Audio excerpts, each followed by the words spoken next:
Hello friends. आज हम जो मेडिको लीगल केस के बारे में बात करेंगे। यहाँ पे जो इशू था कि पोस्ट सीएबीजी पेशेंट को ब्रेन डैमेज हुई, हाइपोक्सिया हुआ और फाइनली उसकी डेथ हो गई। कंप्लेनर ने ये केस हॉस्पिटल पे, कार्डियोलॉजिस्ट पे और कार्डियक सर्जन पे किया। कंप्लेनर ने कहा कि चेस्ट पेन के कारण ये कार्डियोलॉजिस्ट को दिखाने उन्होंने एंजियो की और एंजियो में सिग्निफिकेंट ब्लॉकेज बता के इन्होंने बाईपास एडवाइस कर दिया। हम उसी हॉस्पिटल के कार्डियक सर्जन के पास गए। उन्होंने बाईपास की तारीख 1/9/2011 प्लान कर दी। सर्जरी में उन्होंने बहुत ज़्यादा टाइम लिया, लेकिन सर्जरी से बाहर आने के बाद उन्होंने कहा सर्जरी सक्सेसफुल हो गई और पेशेंट को भी थोड़ी देर के लिए हमने आईसीयू में शिफ्ट किया। बाद में शाम को आईसीयू के डॉक्टर्स आए, उन्होंने कहा हालत क्रिटिकल है, इनकी अर्जेंट सीटी स्कैन कराना पड़ेगा। इन्होंने सीटी स्कैन कराया, बाद में एमआरआई कराई।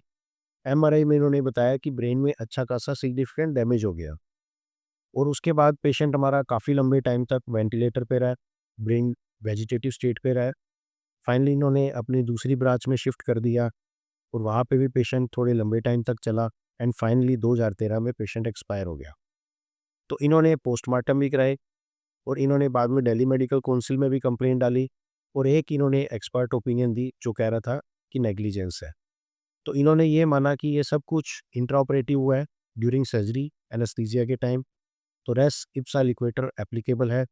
इन्होंने ओटी नोट्स को देख के ये कमेंट किया कि जो इन्होंने अयोटा को क्लैम्प किया, तो जो क्लैम्प किया है वो मोर देन 75 मिनट्स क्लैम्प किया है, तो इसलिए ये नेग्लिजेंट है। बाद में प्रॉपर नर्सिंग केयर भी नहीं हुई जिसके कारण बेड सोर डेवलप हो गया। तो इन सारी डेफिशिएंसीज के कारण नेग्लिजेंस का केस डालते हुए कंपनसेशन डिमांड की। डिफेंस में डॉक्टर्स ने कहा कि जो सीएबीजी है वो एज़ पर स्टैंडर्ड फिनोमिना की गई है, उसमें कोई भी गलत नहीं है। जो हाइपोक्सिक ब्रेन इंजरी है वो एक नॉन फिनोमिना है, लगभग 5 से 6% में ऐसे केसेज़ में हो सकता है। इन्होंने इसका लिटरेचर प्रोड्यूस किया। उसके अलावा एनेस्थीसिया रिकॉर्ड, पेशेंट की फ़ाइल, आईसीयू की फ़ाइल इन्होंने कोर्ट में सबमिट की और उसमें प्रॉपर तरीके से हर चीज़ें की मैनेजमेंट थी। कोई भी ऐसी गलती नहीं थी जिसको गलत कहा जाए। इंट्रा ऑपरेटिवली इन्होंने कहा कि जो क्रॉस क्लैम्प का ये कह रहे हैं, ऐसा कोई यूनिवर्सल स्टैंडर्ड फिक्स टाइम नहीं है कि आप इतनी देर के लिए क्लैम्प कर सकते हैं। तो यह कहना कि 75 मिनट बाँधा है इज़ टोटली रॉन्ग। फिर उसके बाद जैसे ही पोस्ट ऑपरेटिव हमें लगा कि पेशेंट के ब्रेन में कोई प्रॉब्लम है, तो हमने इमीडिएटली सीटी और एमआरआई कराई और हमने टाइमली ये डायग्नोज़ कर दिया। But this is a complication, not a negligence. फिर इन्होंने डीएमसी का जो कमिटी बैठी थी, उसका रिज़ल्ट बताया कि वो भी कह रही है कि कोई ऐसी नेग्लिजेंस नहीं हुई। बाद में जो ये कह रहे हैं कि बेड सोर बना, वो इनकी दूसरी यूनिट में जाके बना, उसको इन्होंने पार्टी नहीं बनाया, तो इसको जो पार्टी नहीं बनाया तो उसके उसके वाली कंप्लेंट इसमें नहीं होनी चाहिए। जब ये केस चल रहा था, तो जो कार्डियोलॉजिस्ट थे, वो उस टाइम एक्सपायर हो गए, तो उसका नाम इसलिए हटा दिया गया। जो कोर्ट ने फैक्टर्स कंसीडर किए, सबसे पहले तो जो मेडिकल रिकॉर्ड्स थे वो देखे। मेडिकल रिकॉर्ड्स में सारा कुछ कोर्ट ने कंसीडर किया। अब जो एक्सपर्ट ओपिनियंस थी उनको देखा, डीएमसी के हिसाब से कोई नेग्लिजेंस नहीं थी।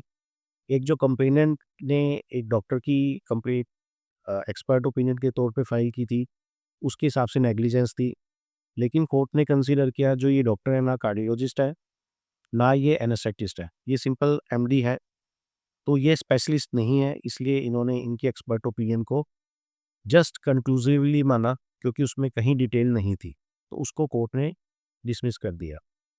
अब जो डिस्कशन चला कोर्ट में, कहीं पे भी इंट्रा ऑपरेटिवली ऐसी कोई नेग्लिजेंस डॉक्यूमेंटेशन के हिसाब से या डॉक्टर के नोट्स के हिसाब से प्रूव नहीं हो रही, ना कंप्लेनेंट प्रूव कर पा रहा है कि कहाँ पे इंट्रा ऑपरेटिवली गलत हुई है।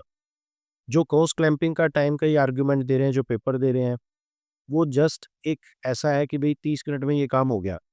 बट उसमें ऐसा कहीं भी कंक्लूसिव नहीं है कि ओनली 30 मिनट्स के लिए ही क्लैपिंग होनी चाहिए और कहीं पे भी ऐसा वो नहीं है कि इसका ये थ्रेशोल्ड है, उससे ज़्यादा इन्होंने किया है। तो इन्हों को नॉन कंक्लूसिव एविडेंस इन्होंने माँगा। जो कंप्लेनेंट ने एक्सपर्ट ओपिनियन दी, उसको इन्होंने नॉन कंक्लूसिव माना क्योंकि वो प्रॉपरली तरीके से नहीं दी गई, वरना वो डॉक्टर उस चीज़ में एक्सपर्ट था। डीएमसी की जो ओपिनियन थी उसको इन्होंने बैलेंस्ड माना और प्रॉपरली दी हुई है, इसलिए उसके सारे फैक्टर्स इन्होंने माने। कोर्ट ने इसको पोस्ट ऑपरेटिव कॉम्प्लिकेशन माना, ना कि मेडिकल नेग्लिजेंस। एक कॉम्प्लिकेशन हुई जिसको हॉस्पिटल ने, डॉक्टर्स ने बेस्ट तरीके से सॉल्व करने की कोशिश की तो रेस इप्सा लिक्विडेटर इस कंडीशन में ना लगे, कोर्ट ने ये माना। तो फाइनल वर्डिक्ट कोर्ट ने माना कि कोई भी नेग्लिजेंस हॉस्पिटल द्वारा या डॉक्टर्स द्वारा नहीं हुई है। कार्डियोलॉजिस्ट की डेथ ऑलरेडी केस के बीच में हो गई थी, तो उनका नाम लीगल हीरोज के तौर पे इन्होंने नहीं लगाया, तो वो इन्होंने काट दिया। तो इन्होंने इस केस को कैंसिल करते नो कंपनसेशन अवार्ड कर दी। टेक होम मैसेज की बात करें फ्रेंड्स, हमेशा कभी भी आपके ऊपर केस चल रहा है तो ऐसे कुछ बहुत से सर्कमस्टांसेस है जहाँ पे आपके अगेंस्ट केस खत्म हो जाए। जैसे कि इस केस में यहाँ पे हुआ कि कार्डियोलॉजिस्ट जो थे वो बीच में एक्सपायर हो गए, तो कोर्ट ने उनके लीगल हियर्स को टाइमली नहीं उन्होंने ऐड किया, तो उस चीज़ को नहीं माना। दूसरा, एक्सपर्ट ओपिनियन कोर्ट हमेशा उसको एडवाइस नहीं मानती है, कोर्ट कभी भी उसको एक बाउंडेशन नहीं मानती। एक्सपर्ट ओपिनियन कोर्ट को डिसीजन लेने में हेल्प करती है, और कौन सी एक्सपर्ट ओपिनियन माननी है कौन सी नहीं माननी है वो कोर्ट हर एक्सपर्ट ओपिनियन के सारे पहलू देख के फिर अपना डिसीजन फाइनल लेती है। ऐसे नहीं कि कोई भी आपने एक्सपर्ट एविडेंस लगा दिया उसको कोर्ट संज्ञान में ले, ऐसा नहीं होता। Last but not the least, proper documentation ही एक ही है जो आपको हमेशा केस के ये बचा सकती है। जैसे इन्होंने प्रॉपरली सब कुछ डॉक्यूमेंट किया हुआ था, तो ये डॉक्यूमेंटेशन ही है जो कोर्ट में प्रूव करता है कि आपने ये सब कुछ किया है। तो हमेशा जितना मैक्सिमम आप डॉक्यूमेंट कर सकें वो करें।